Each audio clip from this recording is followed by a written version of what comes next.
Fala galera, tudo bem? Sejam todos muito bem-vindos. Estamos aqui em mais uma gravação do nosso querido podcast, hoje com um convidado super especial. Já vou apresentar ele para vocês. Se você não é inscrito no canal, se inscreva e ative as notificações para você poder acompanhar todas as entrevistas e todo o conteúdo que nós entregamos aí para você. E hoje eu recebo aqui ele que é ator, personal trainer, uma pessoa maravilhosa, tem uma carreira de sucesso gigantesca, Matheus Carriere. Ele vai contar um pouco da sua carreira, da sua história, vai contar o que ele já fez, as transições dentro dessa carreira de forma espetacular, para que você que esteja aí possa se inspirar e com certeza utilizar da melhor maneira. Então vamos lá conhecer essa história incrível. Matheus, seja muito bem-vindo, um prazer ter você conosco aqui. Um prazer é todo meu, um prazer falar com você, com a galera que te segue no YouTube, segue no seu canal. E tô aqui para responder, para tentar passar a minha pequena experiência, assim, tudo o que aconteceu comigo na minha carreira, na minha vida. E um grande prazer estar aqui. Que legal, seja muito bem-vindo. Um prazer você ter recebido aí o convite, ter aceito. Para nós é muito bom ter pessoas aqui que já estão na estrada há muito tempo. Eu já conheço você da televisão de algum tempo, ver algumas coisas que você já fez, tanto como ator, enfim. A questão do personal, eu confesso que é uma coisa recente para mim. Eu não sei se sempre você atuou nela, mas para mim é recente. Tá, deixa eu então só já fazer uma correção, porque eu nunca trabalhei como personal. Ah, é?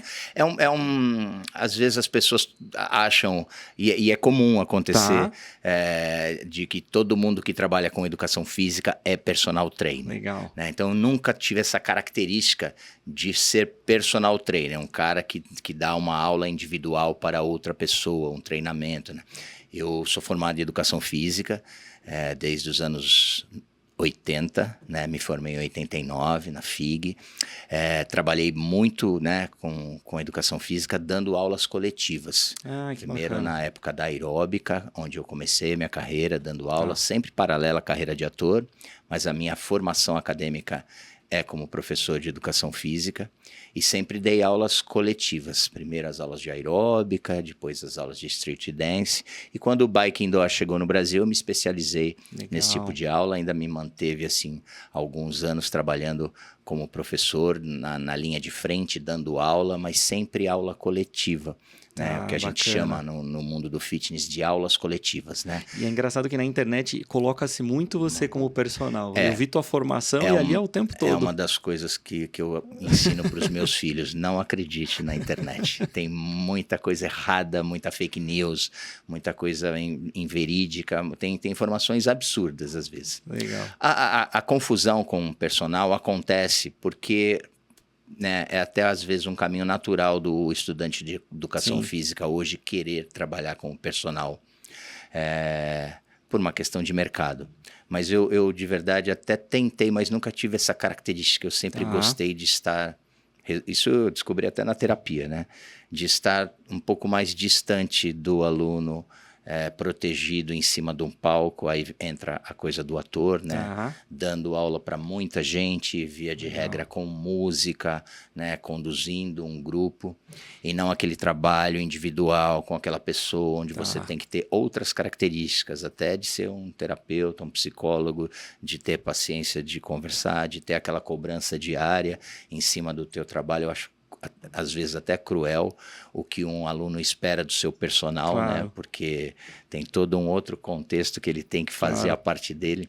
Então eu sempre preferi, né, até inconscientemente, estar protegido em cima do palco, de frente para o aluno, né, dando aula para várias pessoas, com música, com uma coisa um pouco mais... animada do que aquele trabalho. Admiro os personagens, né? E foi fantástico essa virada. Quando eu me formei na educação física, nem tinha essa característica, não existiam os personagens, né? Não tinha essa coisa individual. Tão forte como é hoje. Hoje, né? Você pensa num professor de educação física, você já acha que ele é personal trainer. Mas e o que veio primeiro? Veio a questão da educação física ou o ator? Não, veio o ator. O ator veio de criança, né? E como é que começou isso? Começou... na verdade, minha mãe me colocou porque eu era um bebê bonito, tinha bochecha rechonchuda, olho claro, que na época era o padrão de beleza, né? Nos anos 70. na verdade, os anos 60, quando eu nasci, né? E minha mãe me colocou naquele concurso do Bebê Johnson que tinha Olha na só. época. Nem sei se tem até hoje, talvez tenha. E aí, desde aquela época, eu fiz muita publicidade. Minha mãe me levava, mas assim, bebê mesmo, né? Tá. Publicidade de brinquedos, papinha de nenê, produtos infantis. E aí fui crescendo, na infância, durante a infância, continuei fazendo muita publicidade. Minha mãe me levava e eu gostava. Legal. Minha mãe levava meus irmãos também, eles pararam porque eles não curtiam tanto. Eu gostava, eu me divertia, eu ganhava os brinquedos que Legal. eu anunciava. Isso para mim já era, né, para uma criança já cresce os Claro. olhos. E aí, aos 7 anos, eu fiz a primeira novela na extinta TV Tupi. E com 8 eu fiz o meu primeiro espetáculo de teatro, Pluft, o Fantasminha, que é um clássico da Maria Clara Machado. Daí eu conto meus anos de carreira, que foi o primeiro registro em carteira de trabalho como ator, em 75. Então, esse ano agora, 25, eu completo 50 anos de carreira. 50 anos. Contando pelo tempo de registro em carteira, porque antes disso já vinha fazendo trabalho. Já tinha trabalhado assim, mais com publicidade, né? Mas como ator, novela, o primeiro registro, primeira carteira de trabalho, tudo foi em 75 na extinta TV Tupi. Que legal. Mas ainda para mim era uma brincadeira, eu era uma criança que gostava de estar naquele mundo assim, minha mãe me levava, tinha essa disponibilidade. Eu acho que essa é uma curiosidade que a galera tem de quando vê criança trabalhando. Se ela entende o que está acontecendo ou ainda é uma brincadeira. Eu não sei hoje em dia, assim, mas para mim, no meu caso, era brincadeira mesmo. Porque também não eram novelas de sucesso, eu quero ser Chiquitita, eu quero ser Paquito, eu quero ser... eu não tinha esse desejo. As coisas apareciam, minha mãe me levava e eu gostava. Tá. Simplesmente isso, assim, bem simples. Gostava de estar naquele mundo, o ambiente com aquelas te fazia pessoas. bem. O ambiente, para mim, era bem tranquilo, saudável. Nunca tive problemas, assim. Legal. Então, eu gostava. Gostava de estar atrás das câmeras, observando os atores e atrizes mais experientes, admirava essas pessoas, curtia aquele mundo, conhecer aquelas pessoas. Então, para mim, na infância, nessa época, ainda não tinha esse desejo, né? Ainda queria ser jogador de futebol, Tinha essas ideias como qualquer criança, sabe? O que você quer ser? Tive uma infância, apesar disso tudo, muito normal, assim, brincava na rua, não tinha... E tem algum momento que vira isso? Na adolescência, né? Na adolescência, né? Até em função do que como você começa a pensar um pouco mais o que você vai ser quando crescer, o que você vai fazer, o que você vai estudar, você sai do ginásio e passa para o colegial, hoje em dia ensino fundamental, passa para o médio, né? E essa vai chegar uma hora que você vai ter que fazer um vestibular, o que você vai fazer? Nessa época eu comecei já a encarar e achar que aquilo podia ser a minha profissão, né? Uma outra coisa é que os cachês começaram a ficar para mim também, né? Comecei como todo adolescente, começa a precisar de um dinheirinho para isso, um dinheirinho para aquilo, para comprar uma roupa, para comprar um tênis, para sair com uma namorada, para, né, sair com os amigos. Normal. Que é a fase inicial de trabalho, né? Na minha época, né? Ir no cinema, ir no fliperama, que era o que a gente fazia nos anos 70, né? E aí, meus pais, bem naturalmente, assim, sem problema nenhum, começaram a ir, né? Deixar os cachês que eu ganhava comigo. Quando eu era criança, não tinha sentido isso, né? Até ajudava no orçamento da família e que acabava revertendo para mim, para os meus irmãos. Mas não ficava com dinheiro com 7 anos de idade, né? E aí, na adolescência, isso foi bem natural, foi passando assim, a administração foi passando para mim. E eu comecei a aprender a lidar com o dinheiro. Anos? Isso com 12, 13. Legal. Né? Comecei a viajar sozinho, gravando as novelas. Minha mãe já não me acompanhava tanto, né? Eu já pedia para ir sozinho. E era mais televisão? Era mais... eu emendava uma novela atrás da outra, Tá. assim. Então, Eu digo, a modelo, passarela, não.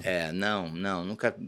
Fazia publicidade, mas depois que eu comecei a fazer novela, aí a publicidade diminuiu bastante. Tá. E aí eu fui emendando uma novela atrás da outra. E na Tupi, Um Dia o Amor, Papai Coração, Éramos Seis, O Direito de Nascer.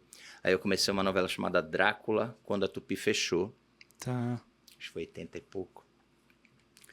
Aí a Tupi fechou e essa mesma novela Drácula foi para Bandeirantes com o nome de Um Homem Muito Especial. Mesma equipe, mesmo autor, a gente regravou lá os primeiros capítulos e aí que eu fui para Bandeirantes. Na Bandeirantes eu fiz Um Homem Muito Especial, depois eu fiz uma novela de muito sucesso na Band que foi Os Imigrantes, uma novela que foi longa, tiveram tipo 5, 6 fases, acho que ficou mais de 2 anos. E você já estava com quantos anos? Aí eu fiz 2 fases dessa novela, a segunda fase eu já tinha 14. Tá. Então já ia para o Morumbi, nos estúdios da Band, de ônibus, sozinho.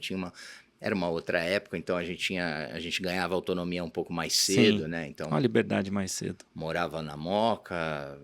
Você é natural aqui de São Paulo? Sou de São Paulo. Tá. Aí estudava de manhã, voltava para a escola, almoçava, pegava 2 ônibus, ia para o Morumbi gravar. E aí já comecei essa coisa, já era a profissão, aí já começava a pensar nas peças de teatro, nas novelas, nos trabalhos, aonde eu queria chegar, onde eu podia ir. E nessa época você já estava convencido de si mesmo que esse era o caminho que você queria ou de vez em quando pairava alguma dúvida? Não, sim, já tinha isso bem... Tipo, eu vou fazer isso para minha vida. Eu reconheço que o meu começo foi muito fácil, assim, sabe? Tá. Diferente de outras pessoas que eu ouço falar de começo de carreira, assim, eu acho que tive muita sorte, porque as coisas foram acontecendo, sem eu precisar procurar, ou sem... Mas também você soube aproveitar, né? Porque Eu acho que acontece às vezes sim, para alguém que não sabe. Né? Diferente de outras épocas, assim, não tinham muitas crianças e adolescentes na minha geração, assim, que faziam televisão. Então, as crianças ou adolescentes que se destacavam eram sempre as mesmas. Não. A concorrência era menor, então. Eu era muito confundido com um menino chamado Júlio César, que fazia as novelas da Globo. Ele fazia o Pedrinho, do Sítio do Pica-Pau Amarelo, fez outras novelas como o Escalada. E eu era a bolinha da vez lá da Tupi. Até que a Tupi fechou, depois foi para Bandeirantes. E aos 17 anos, eu fui para o Rio de Janeiro fazer a minha primeira novela na Globo. Legal. Né? Aí, já com alguma experiência, claro que para um garoto de 17 anos, mas já fui morar sozinho no Rio de Janeiro, já me virar, já, né, como... E você coloca qual ponto fundamental que você acha que traz o seu reconhecimento a nível mais nacional? É já nesse começo, primeira novela de Globo, ou você acha que é mais pra frente? Olha, naquela época, a Globo já era muito forte. E era um desejo que eu tinha, né? Principalmente quando eu decidi ser ator, nessa fase que eu estava na Bandeirantes, principalmente. Era um caminho que eu gostaria de trilhar, que era ir para a Globo, fazer as novelas na Globo, que era já tinha uma força muito grande, nacional. Né? Então, realmente, eu senti realmente o reconhecimento nacional nessa época. Quando eu fiz a primeira novela na Globo, e mais uma vez tive sorte. Foi uma novela de muito sucesso, um personagem que fez muito sucesso. Então, sabe, tudo foi dando certo, né? E aí logo emendei uma outra novela, e aí a Rede Manchete estava decolando, começou a me assediar, me procurar. E aí eu tive a oportunidade de fechar um contrato grande com a Manchete, depois voltei para a Globo. Então, as coisas foram acontecendo muito naturalmente, assim. E junto com isso, peças de teatro. Aí eu já estudava mais, já me preocupava. Eu sempre fui muito observador, né? Então eu também tive essa sorte de trabalhar com pessoas muito boas, assim. Tanto os diretores, como autores, como os meus colegas, assim, né? Então E quando você é um ator mirim, você, via de regra, contracena com seus pais na novela, né? Então, eu fui filho de Eva Vilma, eu fui filho de Ana Magalhães, eu fui filho de Altair Lima. E eu fui filho de Arlete Montenegro, fui neto de Cleide Diáconis, né? Nas novelas. Isso te deu oportunidade de ver de perto. Contracenar com esses caras foi a minha maior escola, né? Tanto como ator, tecnicamente, como profissional. Tá. Como encarar com seriedade essa profissão e já de cara entender os altos e baixos, entender que apesar de todo o glamour que as pessoas acham que tem toda uma ralação por trás que tem que ser feita e aprendi que a gente deve ser profissional, não deve dar muito trabalho, que os atores com algum estrelismo já começam a ser mal vistos, apesar de conquistar algumas regalias. Sim, sim. Isso eu aprendi cedo também. O ator que mais reclama é o que mais ganha regalias numa produção. É verdade? Porém, é isso que funciona? É assim? Em qualquer lugar, assim, né? Você aceita tudo, na hora de colocar no pior lugar do voo, ele não reclama, põe ele lá. Entendi. Porém, numa próxima produção, num conjunto de carreira, eu acho que acaba sendo valorizado aquele que não dá trabalho. Aquele que é mais profissional, aquele que chega na hora, aquele que está com o texto decorado, aquele que entrega, e aquele que não vai te dar problemas. Isso eu aprendi também muito cedo, observando, né? Observando e muito instintivamente até, de perceber que tem uns detalhes bem particulares. Por exemplo, nos Imigrantes, a gente gravava muito em Amparo. Tá, no interior de São Paulo. No interior de São Paulo. E a gente ia para Amparo de Kombi. De Kombi? Era o veículo que tinha na época para transportar mais gente. Sim. Não existiam nem as vans mais confortáveis, era Kombi. E aí, Kombi tem o lugar, as Kombis com banco um virado para o outro, e tinha gente que ia de costas. Quem reclamava ia de costas. Quem não reclamava ia de frente. Que interessante. Você vê, é um detalhe pequeno, mas que te mostrou... Aí você vê, na hora de falar, puta, não vamos deixar essa pessoa reclamando a viagem inteira, vamos deixar ele no melhor lugar. E eu, criança, assim, né, e adolescente, já percebia isso, né? Legal. Eu tentava, claro, colaborar. E levei isso para a vida, assim, né?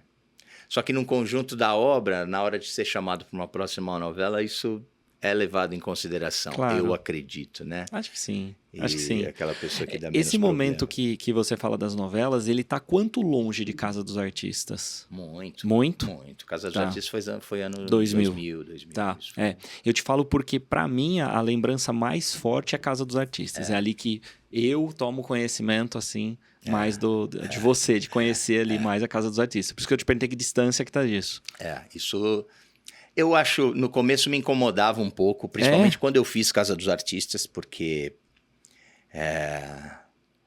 eu pensava, caramba, eu já fiz tanta coisa. Pois é. E fiz coisas legais, tanto na TV como no teatro, e as pessoas acham que eu só fiz Casa dos Artistas. Que não é nem um trabalho, eu não colocava no currículo, não coloquei no meu currículo durante muito tempo Casa dos Artistas. Caramba, curiosidade interessante. Porque veio depois Big Brother, e aí vira tudo farinha do mesmo saco, e aí parece que você... Aquela coisa de ex-BBB, hoje em dia todo mundo quer, né? Mas fica para um ator assim, fica aquela coisa... Que fica aquele estigma de ser um ex-BBB. Mas esse jeito de pensar, logo que você saiu, você já estava pensando assim de lá? Você já começou a... Porque... Primeiro que aquilo não era um trabalho de ator, né? E você ser um bom ator não é parâmetro para você ser chamado para integrar o elenco de Casa dos Artistas, né? Você pode ser mais polêmico, pode ser mais... Mas também tem o lado positivo da visibilidade que te trouxe, te amplificou. A gente também não pode negar isso. Então, a Casa dos Artistas em si, nem tanto.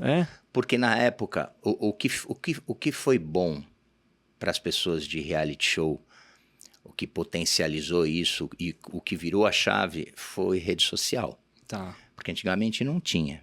Tá. Então, talvez ter feito Casa dos Artistas tenha me afastado da Globo, por exemplo, como ator, entendeu? Entendi. Diferente... Você acha que acontece isso? Tipo, pô, esse ator já fez isso, ele já se propôs a fazer essa circunstância, independente do que seja. Você acha que isso atrapalha um outro trabalho? Dependendo do trabalho e dependendo da época. Tá. Hoje em dia, fazer Big Brother, por exemplo, seria ótimo. Tá. Né? Por causa dessa visibilidade, por causa de Instagram, de rede social, né? E que hoje em dia, infelizmente, né, para você ser chamado para determinado trabalho, é bom que você tenha uma rede social bem povoada, bem agitada, engajamento. Na época da Casa dos Artistas não tinha isso. Tá. Claro, foi um programa de muito sucesso. Hoje eu coloco no currículo porque, historicamente, foi o primeiro reality show brasileiro e foi um programa de muito sucesso com Silvio Santos. Sim. Então, mal ou bem, eu tô na história da TV brasileira por isso também. Claro. Além das novelas que eu fiz, além dos trabalhos como ator, eu participei de um reality show de maior sucesso, eu duvido, assim, não sei se tem um que tenha feito mais sucesso, nenhuma edição do Big Brother. Não estou falando em números, porque era no SBT. Claro. Mas foi a primeira vez que o Fantástico ficava em segundo lugar na história, né? Foram marcos, assim, aquela Casa dos Artistas, a primeira que eu participei, foi histórico, tá na história do SBT, tá na história de Silvio Santos, tá na história da TV brasileira. E que quem assistiu lembra. Tanto é que quem assistiu lembra, é marcante. Mas também, quem não assistiu não sabe. As pessoas mais jovens que você, que não viram, não sabem. Por isso, as coisas são assim, de épocas, datadas. Então, e eu tenho essa consciência hoje sobre tudo isso, né? Mas na hora, no começo, me incomodou um pouco, porque da mesma forma, assim, via principalmente a mídia, ou repórteres, ou reportagens, me incomodava muito essa pergunta. Matheus, você começou a tua carreira na Casa dos Artistas, né? E pera, não comecei minha carreira na Casa dos Artistas. Hoje eu nem ligo. Mas me incomodou esse tipo de pergunta Tanto que eu coloquei para você que foi quando eu o conheci. Não quando você começou, mas quando eu o conheci. E é assim mesmo. Antes da Casa dos Artistas, eu tinha feito Chiquititas. Sim. Essa novela, sim, né, marcou uma geração. Então, eu preferia ser lembrado pelas Chiquititas, que foi uma novela de muito sucesso, que eu adorei fazer e que as pessoas... Uma geração lembra de mim até hoje, né, por essa novela. Eu fazia o pai da Mili. De novo, a minha sorte. Personagem, né, que numa novela de sucesso, um personagem que fez sucesso, era o pai da protagonista, da Fernandinha Souza. Então, passei 2 anos na Argentina. Então, um dos motivos, eu acho que de eu ter sido chamado para fazer Casa dos Artistas era a minha ligação com o SBT através de Chiquititas. E aí sim, né, tem uma geração que hoje tem de 35 a 45 anos que lembra de mim, que eu estou na memória infantil, na memória afetiva dessas crianças que hoje têm 35 a 45 anos. Então, isso para mim era mais bacana, entendeu? Mas, Casa dos Artistas, ok, foi legal, foi um programa de muito sucesso, mas é um reality show, né? Você não mostra talentos. Você acha, que você tocou no assunto da rede social, você acha que a dificuldade hoje em dia, talvez desse ator mais antigo para os novos, essa transição da entrada, o quanto você acha que isso influenciou? Porque eu já entrevistei outras pessoas e eu vejo que é um ponto que pega. Até eu entender que eu precisava ir para as redes sociais. Parece que alguns tinham até um pouco de resistência, dizendo, pô, eu sempre estive na televisão, por que agora eu sou obrigado a me expor ali? Você acha que esse é o calcanhar de Aquiles de muitos? Eu vivi isso, assim, né? Sim. E percebi que não adianta lutar contra, né? É igual você querer o disco de vinil hoje, né? saudosistas vão Claro. adorar o disco de vinil, mas não dá para você exigir que as pessoas Você acha que você ouçam. levou um tempo para... Não, no começo todo mundo fica triste. Pô, eu quero ser chamado para um trabalho por causa do meu talento, do meu histórico de carreira, tudo. Claro. E não se eu tenho muito seguidor ou não. Claro. Mas chega num momento você fala, ok, não adianta brigar contra isso. O que temos que fazer para ter uma rede social, Claro. né, que seja convidativa para uma emissora te chamar, para uma produção de cinema, até para uma produção de teatro. Claro. Né? E aí, mais uma vez, dei sorte, porque apareceu a Fazenda para mim. Exato. Um outro reality show, onde eu já encarei de uma outra maneira. Eu ia te perguntar, você acha que daí você chegou diferente? Porque aí já tinha rede social, eu já sabia disso, negligenciava um pouco, ficava incomodado, porque eu tinha 15 mil seguidores. Quando eu entrei né? Ainda não tinha se Não entregue tinha, de... Não. E saí do programa com quase 2 milhões de seguidores. Tá. Então, percebi que eu tinha que trabalhar com aquilo, né? Tá. Tive sorte. Talvez se não tivesse feito a Fazenda, não tivesse... Provavelmente não, né? Não ia ter esse número de seguidores. Então, foi fácil conseguir esse número de seguidores. Tá. E em termos de programa, muita diferença um do outro? Dos dois, basicamente, rede social. Tá. Na Casa dos Artistas não tinha. A gente entrava aos domingos ao vivo com o Silvio Santos, na TV aberta, né? Tem uma frase que eu já vi, eu não sei se você concorda ou acha que é assim ou não, mas eles dizem que o reality é para tentar expor a pior parte da pessoa, confinando e fazendo as pessoas expor aquilo que não é legal. Você acha que é por aí ou não? Não, é um jeito correto de pensar, dependendo do reality, né? São vários. Agora, reality de confinamento é para isso. Foi feito para isso, né? Tudo é feito, tudo é pensado para te tirar do prumo, para te desestabilizar. Tudo. E você acha que consegue com 100% de quem tá lá? Ou você acha que não? Tem gente que é bem resistente. Não, eu acho que você pode se controlar. E eu consegui até algum certo ponto me controlar. Na segunda, totalmente. Na Fazenda, totalmente. Na Casa dos Artistas, eu tive um momento de descontrole em 2 meses. E aprendi com esse momento de descontrole, porque é o que fica. Tá. Né? É o que mais marca. Eu tive uma briga com a Patrícia Coelho, onde me destemperei, gritei, dei um piti. E saí de lá com uma fama de ser explosivo. Sendo que foram 2 meses fazendo tudo que você não quer. Exato. O que o ser humano não quer ter? Controle sobre as coisas. E num reality show você não tem controle de nada. Tá. Você vira uma marionete. Você vai acordar na hora que eles quiserem, você vai dormir na hora que eles quiserem, você vai comer o que eles quiserem, você não pode falar com ninguém, você não sabe se está sendo um sucesso ou se está sendo um fracasso. Na verdade, para mim, essa é uma das partes que eu acho que mais incomoda. O cara não saber o que está acontecendo lá fora. Então, tudo. A saudade, as pessoas que estão lá do seu lado, a competição entre essas pessoas. Tá. Né? Porque é diferente de uma competição numa empresa ou numa competição aberta até num jogo. Ali pega muito o calcanhar de Aquiles de você ter que votar na outra pessoa para outra pessoa sair. Claro. Para outra pessoa deixar de ter a chance de ganhar o prêmio. Poxa, por que você votou em mim, cara? O que eu te fiz? Sim. E aí, claro, você fica com isso na cabeça, só que você não vai embora para casa, conversar com alguém, né, dar uma relaxada. Distrair, não, aquilo acontece, a pessoa vota em você e você continua dormindo na cama do lado. E vai acordar do lado dessa pessoa e vai passar o dia inteiro do lado dessa pessoa que votou em você. E aí isso vai, uns mais, outros menos, vai destabilizando.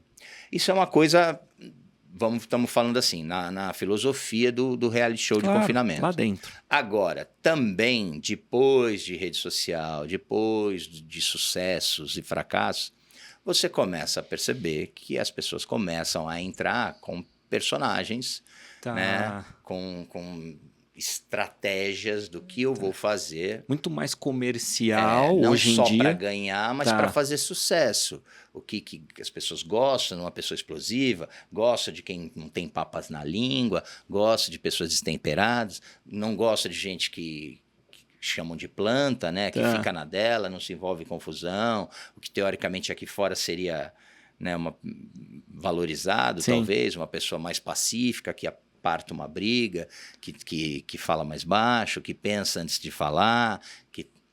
Mas E esse comentário sobre essa questão meio planta é um dos que mais me pega em reality. Do tipo, cara, a gente precisa tirar essa pessoa porque ela não vai nem vem. É uma coisa... Porque fica aquela coisa, né? Você é o meu miquinho de circo ali, eu quero que você me divirta. Sim. Me divirta, faça alguma coisa. Brigue, xingue, Sim. né? Não fica ali tentando... Não faz nada. Se dar bem com todo mundo. Você quer se dar Claro. bem com todo mundo? Como é isso? Qual o problema querer se dar bem com todo mundo? Nesse sentido. Né? Eu acho, teoricamente, uma virtude, assim, né? Você tentar se dar bem com todo mundo. Claro. Claro que... E aí mudou muito. Mudou até, assim, eu acho que até a estratégia, eu acho, né? Pelo que eu senti nesses, acho que 25 anos de Big Brother, né? Sim. O Big Brother estava fadado a terminar até. E o que a gente já falava, é a última edição, até que veio rede social. Tá. E a rede social potencializou, deu um novo gás, e um gás gigantesco para esse tipo, porque você não precisa mais nem assistir o reality show. Você pega o telefone e você sabe o que aconteceu. Pois é. Pro bem ou pro mal, né? E dali seguiu para outros trabalhos. Aí você continuou na parte de teatro, ator, depois dos realities. Eu vi que tem bastante novela, tem bastante coisa legal. E aí, só para colocar a parte do professor de educação física, foi na época de vestibular, quando acabei o ensino médio. Tá. O que vou prestar, que faculdade eu vou fazer, o que eu, né? Mas isso veio por cobrança de alguém ou você mesmo? Não, minha, né? Até de todos os meus amigos que estavam terminando o colegial, todo mundo ia prestar para fazer alguma coisa, ia tentar uma faculdade de acordo com a sua vocação.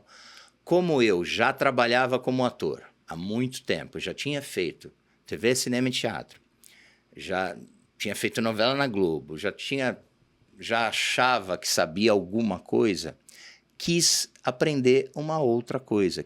E como sempre gostei muito de esporte, né? Sempre me dei bem muito na escola com os professores de educação física, sempre achei muito legal os técnicos de futebol, da Olimpíadas, essas coisas. Eu vou prestar para educação física. Legal. E aí logo passei e comecei a cursar. Tá. Paralela à carreira de ator, fazia novela, fazia a faculdade de educação física em Guarulhos, me formei. E foi uma época que a aeróbica estava começando no Brasil, final dos anos 80. As grandes academias começaram a aparecer no Brasil, que era uma coisa bem Estados Unidos, Los Angeles, Karen Voigt, Jane Fonda, né? Essas coisas a gente via os vídeos de...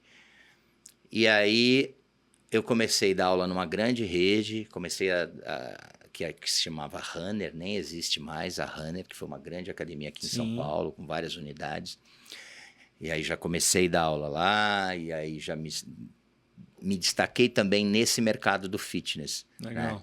Comecei a dar aula em convenção, comecei a dar curso fora do Brasil.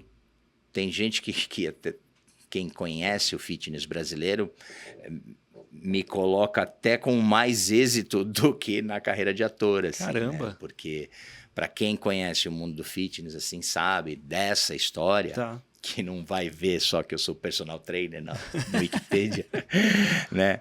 E tudo bem, a grande mídia acha isso mesmo, reconhece a minha história no fitness brasileiro, na história, né? Como o fitness brasileiro se desenvolveu nos anos 80, 90, 2000, e eu participei, né, de uma época de uma geração que a gente primeiro admirava muito os professores gringos, e nós começamos a ser admirados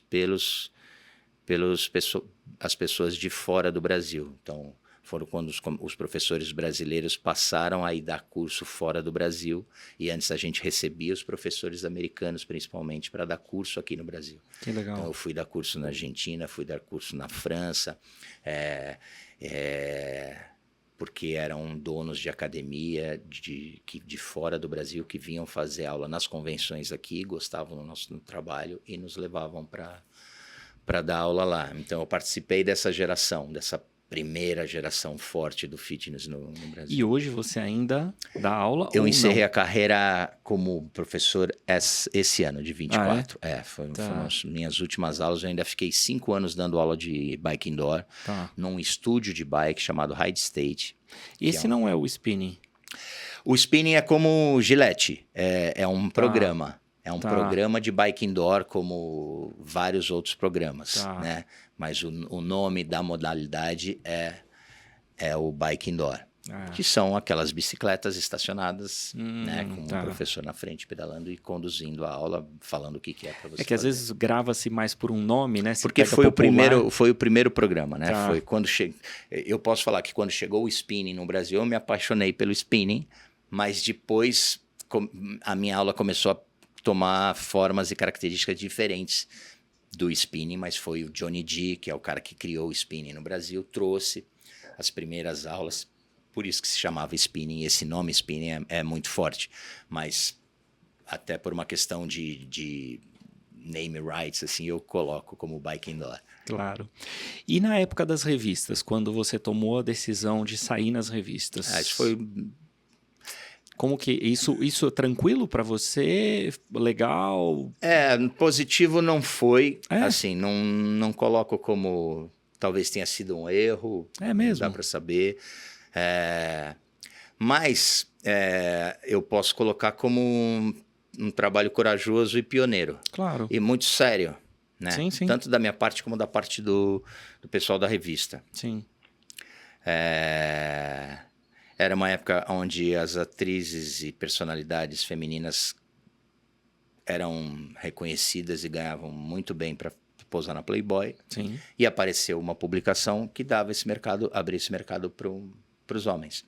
Uma publicação GLBT, na época até chamada de GLS, né? Era a sigla que se usava, né? Bem erroneamente, assim, o S de simpatizante é horrível se você for pensar, né? Então, era uma publicação GLBT, com todas as outras letras, mais QIA+, tal, que tem, e eu acho que tem que ter mesmo. Então, hoje em dia, eu também fiquei na história de uma época onde uma classe inteira não tinha voz. Foi a primeira publicação nichada para esse público. E que fez sucesso. Ficou marcado porque fez sucesso. Fez sucesso, então. E eu, talvez por sorte, também tenha participado disso, mas carregado de muito preconceito, né? E sempre quando é carregado desse preconceito, posso ter perdido alguns trabalhos por causa disso. Mas você vê que hoje é um outro momento, porque hoje a gente tem uma ramificação de trabalhos nessa mesma linha de raciocínio, onde, na minha opinião, o preconceito é muito menor, não que não há, mas é muito menor. Existe muito ainda, mas é bem menor. E que talvez isso seja diferente na carreira de algumas pessoas. Para mim, a visão hoje é de que melhorou muito, né? Sim, graças a Deus. Eu acho que você pegou realmente uma fase inicial de, tipo, temor, né? Mas hoje está bem melhor, eu acredito que as coisas estão... E assim, eu aceitei, assim, sem nem pensar tanto nisso, assim, né? Achei que podia ser um trabalho artístico, você acha que o dinheiro fazer pesou foto. na época? Sempre pesa, né? Sempre. Pesa. Claro. Não tem como, né? Era uma oportunidade de ganhar... Rentabilizar, claro. Um dinheiro que eu talvez não ganhasse numa novela inteira e... São 3 vezes, não? 3 ou... 3 vezes, né? 3 edições. 3 edições. Então, tenho orgulho, assim, e tem todo um carinho das pessoas que... Claro. Muita gente que fala que conseguiu se entender homossexual depois de me ver na revista, teve coragem de contar para os pais, ou de se assumir, ou enfim, várias... Era uma publicação bem interessante para a época, assim. Né? Sim. A gente estava até no lançamento da peça do pai do Davi, E ali ele comentou, vocês estavam os três, ele disse, foi no ano que nós saímos os três, no mesmo ano, tal, pai, Davi pai, filho e você. E acho que a irmã do Davi também, acho que foi no mesmo ela ano. fez sexo também. A Thalita. Thalita. Ela esteve aqui com a gente também, foi bem legal.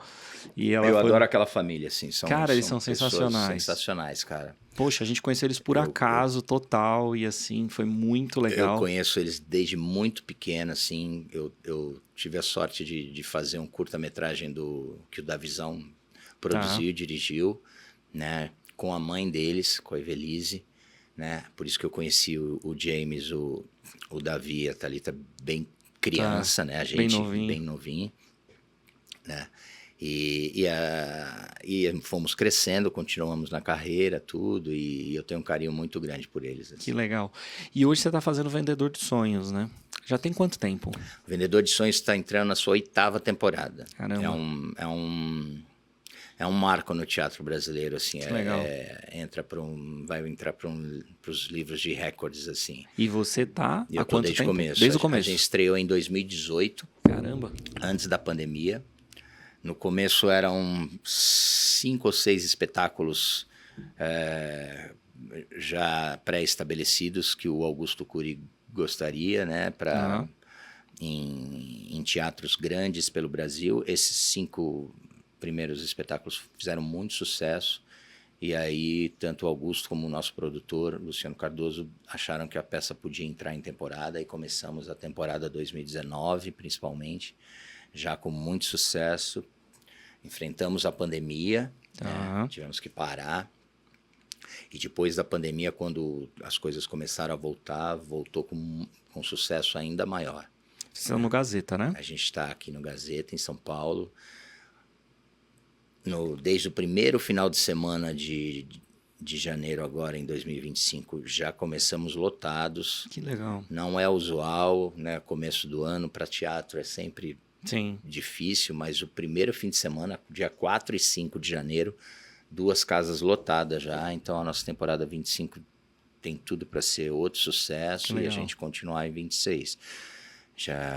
Então, estamos, por enquanto, todos os sábados e domingos lá no Teatro Gazeta. E a sua pegada hoje, você acredita que é mais voltada para o teatro? Para seguir nessa pegada? Porque eu vi que você falou, eu encerrei a questão das aulas, né? Como professor eu decidi parar, até por uma 24. Questão de idade, de físico, de não aguentar mais, assim, fisicamente, de já sacar que era hora de parar mesmo. E como ator, eu tenho feito muito mais teatro do que TV nos últimos anos. Sim. Talvez pelas revistas ainda, não sei. Não dá para ter certeza, mas de novo, vou ser redundante, entrou a minha sorte. Eu tenho sorte de estar em produções teatrais muito boas há muito tempo. Legal. Eu emendo uma peça na outra, peças legais, com diretores legais, com produções legais, peças que duram muito tempo, né? Então, falando de 2007 para cá, eu fiquei 10 anos fazendo O Amante do Meu Marido, uma comédia do Carvalhinho, que foi um grande sucesso aqui em São Paulo. Aí fiquei 5 anos com Antunes Filho no CPT. Isso foi uma das grandes escolas que eu tive, já um pouco mais velho, mas trabalhar com Antunes foi a melhor coisa que podia acontecer para mim como ator. Claro. Como pessoa também, mas eu cheguei lá já com 40 e poucos. E aí fiz 5 anos lá do CPT com o espetáculo Nossa Cidade, que ganhou prêmio, né? E trabalhar com Antunes foi uma grande lição. Depois já emendei uma peça do Aguinaldo Silva, Lili Carabina, e na sequência entrei para o Vendedor de Sonhos. Que legal. Que é uma peça do Augusto Cury, que está fazendo muito sucesso. Então, isso me abastece muito como ator, né? Às vezes as pessoas falam, mas você parou de ser ator, você não está mais na novela. Às vezes parece que quando você não está na novela das 8 da Globo, você parou de ser ator. Eu continuo. Né? Das novelas, particularmente, eu gosto, desde criança assisto, e uma das coisas que hoje, de uns tempos pra cá, eu tenho sentido falta é que eu acho que há uma renovação muito rápida hoje. Eu acho que era lento e gostoso antes. Você tinha uma integração do novo chegando, dando tempo de aprender. Assim, vamos... Aqueles que realmente se engajarem, a gente vai dar o espaço. Eu não sei, pode até ser preciosismo da minha parte, mas pra gente era muito legal de assistir. E eu sinto que, de uns anos pra cá, uma velocidade de uma troca muito rápida. Recentemente eu vi um ator, não me lembro o nome dele, mas ele falando assim, olha, se continuar dessa maneira, eu não tenho mais papel para fazer, principalmente porque está se reduzindo a idade de uma maneira, ele falou, vou fazer papel do quê daqui a pouco, da maneira que está indo. E como que você olha para tudo isso? Isso é inevitável, assim, é um caminho do mundo, né? Eu acho que em várias áreas, na nossa área, é escancarado, né? O Andy Warhol falava, né? Todo mundo vai ter, no futuro, seus 15 minutos de fama. Todo mundo. Caraca. Isso eu acho que ele já profetizava, assim, que é verdade, assim, porque hoje em dia é mais rápido e fácil você fazer sucesso e ficar conhecido. Só que essa velocidade é proporcional a quanto você vai ser colocado de lado também. Né? Então, tão rápido vai, tão rápido vai, acaba porque já vem outro. E já vem outro, e já vem outro. Exato. Então, quando a gente começou, a gente tinha, né, a minha geração pode falar isso, né, que a gente, né, para fazer sucesso, você tinha todo um caminho a trilhar. Né? Uns um pouco mais rápidos, com um pouco mais de sorte, de fazer personagens um pouco mais. Mas também melhores, o rápido daquela época, né? Não é o rápido de hoje. Não não. O rápido de hoje é. Mas assim. Mas é como a gente vive, assim, né? É um mundo, né? Antigamente, uma pessoa te telefonava. Talvez se você tivesse uma secretária eletrônica, ela deixava seu recado. Você chegava em casa, pegava os seus recados. No dia seguinte, por educação, você vai ligar para aquela pessoa para responder. Legal. Né? Hoje em dia, a pessoa te manda uma mensagem. Se você não responder em 5 minutos, ela perdeu o trabalho. Já põe outro. É assim, negócios, né? Ou nas relações pessoais. Claro. Nossa, você não me respondeu, eu vi que você viu minha mensagem, você não responde. Não respondi ainda, calma, eu vou responder. Então, tudo é muito mais veloz. Claro. Né? E na carreira artística, né, acontece, né? Você chega, já pode ser chamado para fazer um trabalho. Claro. E a não ser que você explore muito bem aquilo, na próxima você já não faz, já vem outro, e é mercado, e aí é aquela coisa de influencers, né? E junto isso com o que você falou do etarismo, que os personagens, principalmente os protagonistas, são cada vez mais jovens. A gente vê isso muito nos remakes, né? Tanto de filmes como de novelas, nacionais ou internacionais, os remakes são feitos por atores e atrizes mais jovens, os mesmos personagens, para a mesma história, né? Um cara que fez aquele personagem com 40, 50, hoje tem 20, 30. A mesma história, o mesmo personagem. Eles abaixam.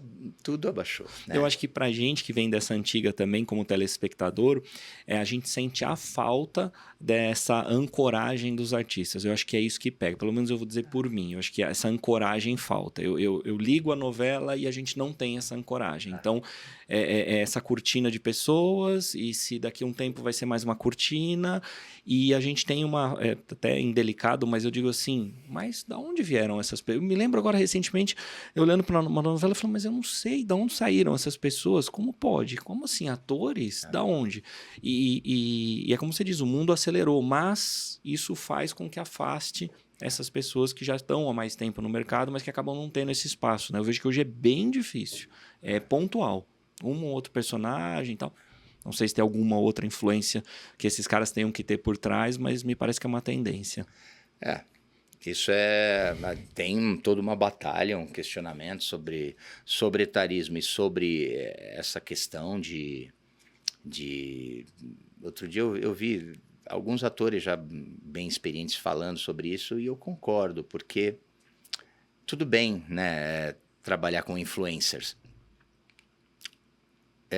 Ele não vai ser chamado. Se ele for bom, ele vai continuar.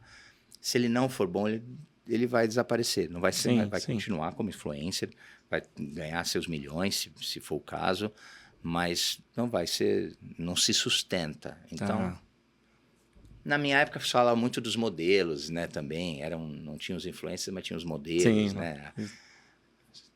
As pessoas mais bonitas, tal. É normal, né? Mas é a velocidade do mundo. Acho que em outras áreas isso acontece também. Assim. E você também acha que hoje a trajetória para esse cara se tornar um ator ou uma atriz é diferente do que era antes? Hoje o caminho, vai dar um conselho, não é mais a mesma coisa que era antes. Hoje ele tem que ir para um outro caminho. É difícil dar um conselho hoje, né? Sim. É bem difícil. Sinceramente, eu não... Antigamente eu podia até falar, né? O que fazer. Faz uma escola de teatro e tal. Tem esse curso que é bacana, Legal. tem esse outro curso, um grupo, tenta se produzir, estuda, leia, vá assistir espetáculos de teatro, ganhe cultura nesse quesito, assim, mas hoje em dia eu não saberia como vai, minha filha quer ser ator, minha filha quer ser atriz, o que eu faço? Não sei, cara. E vai fazer um canal no YouTube, vai ser influencer, vai ser youtuber. Ou eu ainda falo, olha, tem lá, vai fazer a IAD, né, a Escola de Arte Dramática, vai fazer o curso do Newton Travesso, que é bacana, Macunaíma, que é bacana, mas não sei, não saberia te falar. Mas assim, acho que o ponto que te põe dessa maneira é a internet, né? É a internet que bagunçou isso, né? Que trouxe isso, que te faz pegar, às vezes, todo um caminho que você está colocando e uma outra pessoa com a internet faz isso assim de uma maneira que fala, mas fulano em tanto tempo... Então, é isso que te põe nessa posição. São coisas que é muito difícil a gente... E tem coisas que vão acabar, né? Você acredita nisso? O pessoal da música, por exemplo, né? Como mudou o mercado de música, a produção musical. Eu vi outro dia um músico falando, ninguém mais quer ser músico hoje, aprender um instrumento e tocar bem aquele instrumento, não precisa. Né? Tem programas de computador, ele precisa saber produzir um... Eu sou dublador, eu faço dublagem. É legal. Outra coisa que se vem antigamente vinha a pessoa falar, o que você aconselha? Meu filho gosta, né?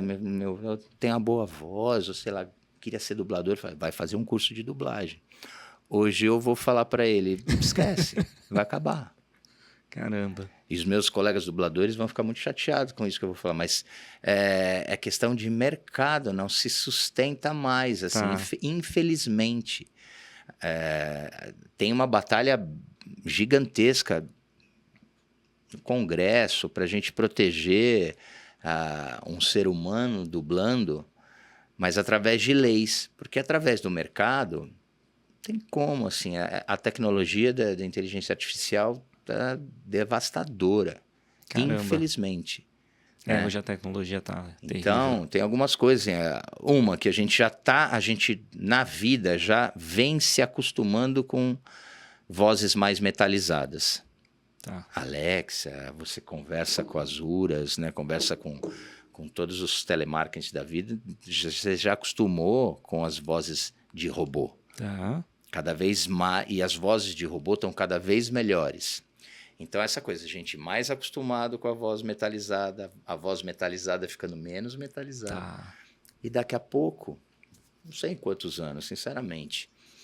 Mas é uma tendência, pelo que você está me dizendo. Mas daqui a pouco vai ser difícil, assim, porque é um filme que precisa de 30, 40 dubladores, mais os técnicos, mais os diretores, mais o tempo de estúdio, tudo. Vai ser dublado por um técnico. Qual foi a dublagem mais emblemática que você fez, mais marcante? Eu gostei muito de fazer um anime chamado Capitão Tsubasa.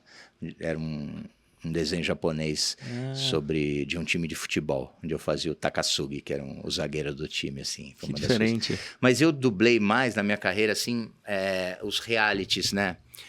Os programas que passam no NetGeo, Discovery, programa de pesca, programa de cupcake, programa de restauração de carro, procura de casas no litoral. Assim, a dublagem viveu um tempo bem bacana, assim, quando todos esses programas foram obrigados a serem dublados, né? Até a versão dublada, né? Que legal. Isso aumentou bastante o mercado, né? E eu dublei muito esse tipo de programa, né? Trato Feito, sabe? Sim, sim. É que você tá falando, eu tô... aquelas coisas, tem bastante na Discovery. Os programas de restauração bem legal, de carro. carro, Eu dublei muito então. tempo um programa de mineração. Caraca. Que os caras ficavam buscando ouro nas montanhas, não sei o que, era muito... Então eu dublei mais esse tipo de coisa. Até porque eu cheguei tarde na dublagem, né? Num mercado que é difícil, já era difícil de entrar, porque né, já tinha uma galera muito boa. Os dubladores brasileiros são maravilhosos, cara. É a dublagem mais bem reconhecida, acho que no mundo. Legal. Acho que junto com a espanhola ou a italiana, assim, mas a dublagem brasileira é muito boa. Tem uma qualidade muito boa. A ponto de muita gente preferir assistir ainda o filme dublado do que o filme legendado. Que legal, bacana. Talvez não tão reconhecida, não tanta visibilidade, né? Isso acho que não. Mas, infelizmente, posso estar sendo pessimista, mas já está afetando, já diminuiu a quantidade de trabalho, a gente já acha que já tem coisa sendo feita, né? As pequenas coisas, sabe? E daqui a pouco tecnologia substitui. Tecnologia vai substituir. E vai ser bem feita. Uma coisa que me impressiona muito é na legenda. Você coloca ali, ele já puxa o vídeo e te dá legendado para você fazer um vídeo legendado. Com a inteligência fazendo aquilo é impressionante. Então, porque cada um tem um tom, cada um fala de uma maneira. Isso me deixa bem, sabe? Poxa, eles dizem é que assim, vai ser o próprio timbre, a própria voz do ator falado em outro idioma. Então não vai ter a voz do Tom Cruise no Brasil. Vai ser a voz do Tom Cruise em português. Caramba. A voz dele. Caraca. Em português. É impressionante. É um negócio incrível. Eu acho maravilhoso isso. Alguns colegas vão... Claro, porque o ruim é assim... Tem dubladores, caras maravilhosos, que eu admiro muito, que vivem da dublagem. Então, eu não vivo de dublagem, eu também faço dublagem. Então, para mim, é um pouco mais fácil assimilar. Mas tem pessoas que passaram uma vida. Sim. E são pessoas nossa, que dublam muito. Legal. Os caras feras. E eu sempre gostei. Eu sou assim, suspeito para falar, porque eu não gosto de filme legendado. Então, eu tenho essa empatia pela dublagem. Eu, sei lá, preguiça de ler ali, eu não queria. Para mim, eu acho que eu nunca consegui entender como uma pessoa lê e pega a cena ao mesmo tempo. Então, eu sempre dei preferência por dublado. E algumas pessoas são um pouco resistentes, porque, não, eu quero a voz do ator, tal. Aí eu leio, tal. Eu falei, mas enfim, então, particularmente, eu gosto. E eu te falo, e você gosta porque a dublagem brasileira é muito boa. Sim. Quando me falavam, não, mas é muito estranho de ver a boca da pessoa ali. Sabe como eu nunca me liguei nisso? Sempre achei... Uma dublagem bem feita. Claro que tem trabalhos e trabalhos, claro, tem estúdios e estúdios. Claro. Né? Começou uma época, estúdios clandestinos a aparecerem. Toda essa coisa de querer baratear o custo, porque é custo, né? Claro. Mais barato. Quanto mais barato, o cara... Aí a qualidade cai um pouco. Mas um filme bem dublado... Que legal. É bom, é muito bom. Você se emociona, tanto quanto o legendado, com a voz, porque a dublagem brasileira é muito boa. Que legal. Matheus, eu queria te presentear com um livro, uma autobiografia minha, Tudo ou Nada para a Liberdade. Acho que te conhecendo um pouco mais aqui, você vai gostar de ler. Tem bastante coisa que talvez você concorde, tem bastante coisa que talvez discorde, mas o mundo é assim, né? Se todo mundo gostar da mesma coisa, né? E eu espero que você leia, que você goste. Depois, se você quiser me mandar um feedback, me mande. É bem legal a história da minha vida desde criança, tudo que eu fui fazendo, que eu fui vivenciando. E acho que pra gente que gosta de histórias, né? E aproveitar as histórias para aprender. Eu até digo para as pessoas que me perguntam, mas você ensina como? Eu falo, olha, com as histórias. Eu acho que tudo que eu passei, que eu vivenciei, é o que eu tento, quando eu tô dando, sei lá, um possível conselho, olha, foi porque eu vivenciei isso. Acho que todos nós temos essa capacidade, né? Cada um com a sua história, com a sua vivência. E eu falei, poxa, eu preciso colocar isso num livro para tentar ajudar várias pessoas. Então, a nossa autobiografia eu lancei no finalzinho do ano passado, foi bem legal. Depois você... A lei aproveita aí. Legal, vou ler sim. Eu acho isso muito bacana. Assim, tem tem histórias que nos inspiram mesmo, né? Legal. E você vê o sucesso de filmes biográficos hoje em dia, né? Como é legal um bom filme biográfico, como você conhecer a vida, como é. Eu gosto demais dessa questão da história da pessoa. Eu fui muito pelo lado da autobiografia nesse sentido, porque eu acho que quando a pessoa está contando ali a história dela, é onde você consegue absorver vários ensinamentos. Coisas você pode concordar ou não ali a pessoa, mas está tudo certo. É a história dela e dá para você trazer para você aquilo que te serve, aquilo eu acho muito legal. Por isso também esses filmes, essa autobiografia é muito interessante. Recentemente teve agora a série do Ayrton Senna, bem super legal, bem bacana. Inclusive eu acho que quando eu parti para assistir, eu acho que foi quando eu vi que você tinha terminado, porque até então eu não tinha me ligado de pegar para assistir, eu acho que foi uma publicação sua. Eu não sei se você chegou a maratonar de uma vez, num domingo, foi alguma coisa assim. Numa pegada só. Foi, é isso? Eu lembro que você vou... postou, você falou, finalizando. Eu lembro bem dessa postagem, finalizando e tal. Eu falei, cara, eu preciso assistir. Porque eu confesso que eu não sou muito de séries, eu prefiro assistir filmes, assim. Eu tenho um pouco de preguiça e tenho aquela ansiedade de ver os... Mas eu sempre fui muito fã do Ayrton Senna. Eu sou da geração que viu ele correr, que viu ele morrer na pista, né? Eu fui daqueles caras que foi, por algum motivo, para a rua, infelizmente, ver o carro de bombeiros passar com o caixão dele. Eu quis ir para a rua. Eu não sou de velório, não sou de enterro, mas do Ayrton Senna eu fui querer prestar essa homenagem. Então eu tive muita curiosidade para ver. Já tinha visto documentários sobre ele, mas fui ver a série. E a série é muito bem feita. Muito bem. Claro, um vai falar alguma coisa ou outra sobre... Falou-se muito sobre Galisteu, Xuxa, enfim. Mas eu acho que retratou muito bem o espírito dele. Assim, bem legal. O que ele pensava, as coisas sobre... As corridas foram muito bem retratadas. E a gente lembra, sabe? Quem gosta de esporte... Para quem acompanhou, assistiu. A gente lembra daquelas ultrapassagens, sabe? A gente lembra como ele ganhou os campeonatos, como ele perdeu os campeonatos, como ele foi injustiçado em algumas vezes, como ele foi brilhante em outras. Né? A gente tem essa memória afetiva, o brasileiro tem, né? As minhas filhas perguntavam, nossa, mas... Vocês paravam para ver uma corrida assim? Pro novo hoje eles têm essa... A gente acordava cedo, se reunia em casa, como se fosse um jogo de Copa do Mundo. Acho que talvez hoje, com a seleção brasileira embaixo, nem na Copa do Mundo a gente não vai fazer mais isso. Exato. Talvez, porque a seleção brasileira de futebol perdeu um pouco do interesse. Mas era isso, todo mundo se juntava e a gente vibrava cada ultrapassagem, sofria quando ele não ganhava, vibrava quando ele ganhava, cantava o hino nacional, né? Então tinha essa coisa. Era um momento difícil do país também, e ele trouxe muita alegria para... Muito. Então a gente... E a série do Senna é bem legal. É muito legal. Eu gostei bastante, assim, muito bem atuada pelos atores, e tal. Mas foi uma coincidência. Você falou agora, me veio isso na cabeça, que foi exatamente da sua postagem. O pessoal tinha comentado que tinha saído, eu não tinha ido atrás ainda, mas aí foi uma postagem que você falou, tô terminando e tal. Aí eu vi, falei, acho que ele assistiu de uma vez mesmo. Aí foi quando eu startei, assisti, foi bem legal. Foi essa bem é a coisa boa da rede social, né? Às vezes tem você as pega coisas... umas dicas legais. Eu tenho, filosoficamente, tenho várias questões com rede social, cara. Tem muita coisa, assim. Eu me preocupo muito com celular, com as crianças, uma geração toda que não sai desse celular, com relacionamentos em casa, vários questionamentos assim de pessoas que não saem do celular. É uma excelente ferramenta, mas tem que saber usar. Então, e quem sabe usar? Pois é. Né? Essa é a... E problemas de saúde, sabe? Sim. Outro dia eu postei um médico que eu curto, assim, de alguns conselhos que ele está dando para você evitar ir para a cama e antes de dormir dar aquela olhadinha e logo que acordar, a primeira coisa que faz é abrir o celular, sabe? Aquela luz deixa teu cérebro já teu cérebro não está entendendo que você vai desligar, ele fica ainda aquela luz na tua cara, aquela coisa, e você não...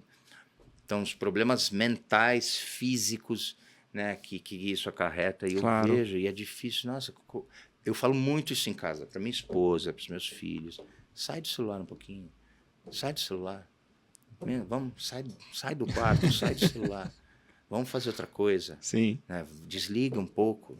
sim, Né? sim, é verdade. Eu me policio, Sim. porque isso é uma armadilha. Claro, Mas eu acho que eu tenho conseguido me policiar assim de que bacana. resolver e em alguns momentos desligar. Que legal. Não é botar no modo avião, não é botar no silencioso, não é, sabe? Mas é desligar mesmo. Uma das coisas que eu vou jantar com alguém, eu não ponho o celular em cima da mesa. Não Legal. ponho, Legal. sabe?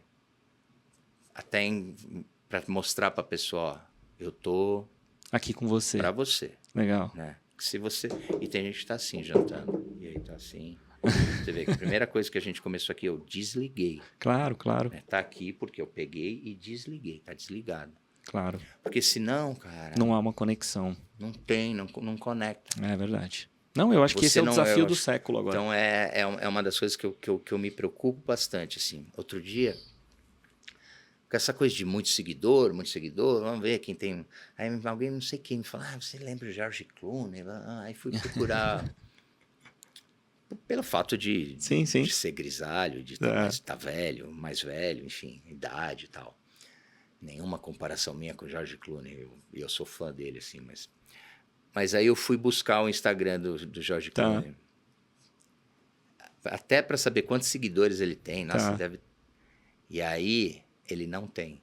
Ele não tem Instagram. Caraca. Aí eu pensei, o sucesso mesmo é isso. Sim, sim. Não é ter 10 milhões de seguidores. Claro. 15 milhões de seguidores, Claro. sei lá. O sucesso mesmo é não precisar, é não Exatamente. ter. É um paradoxo, né? Claro. Porque eu preciso disso. Claro, claro. Né? Para mim é muito bom ter Claro. 1,5 milhão de seguidores. E eu tô tentando aprender a mexer com essa ferramenta também, né? Mas eu gostaria de não ter, de não precisar, Eu acho que casos como esse do George Clooney são casos que vão ficar e não vamos ver mais. Eu acho que é porque ele tá de uma coisa de antes. Né? Não, acho que o cara novo hoje é uma tentativa. Eu acho que é. Ou só se você for muito alternativo e realmente. Cara, o da visão foi sensacional. Cara, ele dá o livro assim, aí ele põe o número da casa dele, eu acho sensacional. Aí ele tava aqui gravando, aí ele olhava pra câmera, ó, se quiser você liga pra mim, tal número, eu olhando aquilo e falando, ele não tá fazendo isso, mas é uma outra geração. É uma outra. Cara, ele não tem celular, ele não... É impressionante. Você vê pessoas assim, né? Pra gente que tá nesse nosso dia a dia, você vê uma pessoa hoje assim, é muito diferente. Nossa, não ter celular seria... É um negócio... E é louco, né? Porque a minha geração... A gente viu o começo do celular, né? Claro, começou... Ainda tinha orelhão com ficha, secretária eletrônica, bip. Claro. Né? Eu sou da época que a vizinha tinha telefone. Deixava recado. Deixava recado na vizinha. Né? Eu lembro disso como criança. Claro. Minha mãe, na minha casa, demorou para ter telefone, então as produtoras ligavam para casa da vizinha e minha mãe ia lá, pegava recado, ou a vizinha, olha, tem recado, tem trabalho para o seu filho. Uma das coisas legais, acho que para até a galera entender essa diferença, quando a gente chega nessa nostalgia, se custava próximo ao valor de um carro. Você ter uma linha telefônica. Imagina, o cara passa numa banca, o cara compra um chip. Era um investimento. Era um investimento. Tem dinheiro, compra alugava. linha. Se alugava. Linhas para... É sensacional. Eu lembro, eu fui morar no Rio, aluguei um telefone. É impressionante, cara. Imagina, o cara passa na banca e compra um chip hoje, é uma coisa assim. É muito... É muito doido. Eu queria te agradecer, Matheus, foi um grande prazer. de ter estado conosco aqui, contado um pouco da sua história, vários pontos interessantes, a gente poder falar de coisas legais. Espero que você tenha gostado. Deixar o espaço aberto quando quiser para vir divulgar, venha, conte mais histórias, divulgue o trabalho. Acho que todo mundo está sempre muito conectado e ligado para querer ver coisas legais. E eu gosto dessa nostalgia um pouco, faz parte do meu perfil. Eu não sou esse cara ali para frente todo, não. Eu sou, às vezes até digo, eu sou um pouco indelicado, às vezes, porque a mocidade vem com força e eu falo, calma. Eu não compro essa ideia tão... Eu ainda fui criado na televisão desde cedo, assistindo novelas, gosto, é uma coisa que eu gosto, né? Na minha casa nunca foi, não assista isso, não faça... Não, pelo contrário, fui exposto mesmo desde criança. Gosto muito disso. Então tenho essa conexão com a galera, acho super legal e tal. Mas tá cada vez mais difícil, tá cada vez mais... E é engraçado, né, essa diferença da televisão para o celular. Outro dia eu comentei isso com a minha esposa, assim, num dos pedidos que eu fiz para ela sair do celular. Eu falei, mas você também não sai da TV. Mas aí eu tive um argumento, eu falei, olha, pelo menos na TV tá todo mundo vendo a mesma coisa. Numa sala onde uma família tá vendo TV, é melhor do que uma sala onde todo mundo está sentado e cada um no seu celular. Que pelo menos tem uma coisa que está interligando todo mundo. Que né, então a gente pode interagir com aquilo que está passando. Aquela novela, aquele filme, aquele jogo, aquele... né? Bacana. Tá todo mundo... É diferente. Pelo menos, né? Também não... né? Às vezes é bom você desligar a TV e conversar e falar e sair. Mas a televisão, pelo menos, né, unia todo mundo num mesmo assunto. A gente podia interagir e conversar sobre aquilo. Com uma família, cada um no seu canto do sofá, no seu celular, você não interage, você não sabe o que o outro está vendo, com o que o outro está falando, qual é o assunto. Então corre o risco de mandar mensagem para o outro. Sim, do lado. Várias vezes. Não, isso é patético quase, né? Você mandar uma mensagem, vem jantar, tá na mesa. E deve acontecer de monte. Muito. Hoje em dia, do jeito que tá. Enfim, obrigado, viu, Matheus? Mais uma vez, muito obrigado, viu? Obrigado pelo respeito, pela reverência toda aí comigo. Eu que agradeço. Conhecer da minha carreira, me chamando aqui pra gente conversar. Que legal. Espero que o pessoal que te vai segue... gostar, com certeza. Curta esse papo, assim, né? É muito legal. Pretensão de aprender alguma coisa, mas sei lá, ter alguma uma visão diferente de alguma coisa. Claro. O pessoal mais jovem, né? Entender um pouco da onde que a gente vê, como eram as coisas antigamente, para a gente não correr riscos de repetir erros, né? Eu sempre falo, é bom a gente conhecer a história. Claro. Né? Acho que isso ajuda. Conhecer história é uma oportunidade que a gente tem de não repetir erros lá de trás. Com certeza. Obrigado. Eu que agradeço. É isso, galera. Estivemos aqui com o nosso querido Matheus Carriere, esse ator fantástico de uma carreira sensacional. Vocês viram na entrevista de hoje ele contando um pouco da sua trajetória. Espero que todos vocês tenham gostado muito. Peguem o link do vídeo, indiquem para os amigos para que eles possam assistir aqui. Se você não é inscrito, se inscreva no canal, ative as notificações. Também vai lá na rede social e segue, né? Também nós, o Matheus, para que ele possa estar lá interagindo com você. Você pode conversar com ele. Vira e mexe, eu vejo o Matheus respondendo as perguntas lá da caixinha.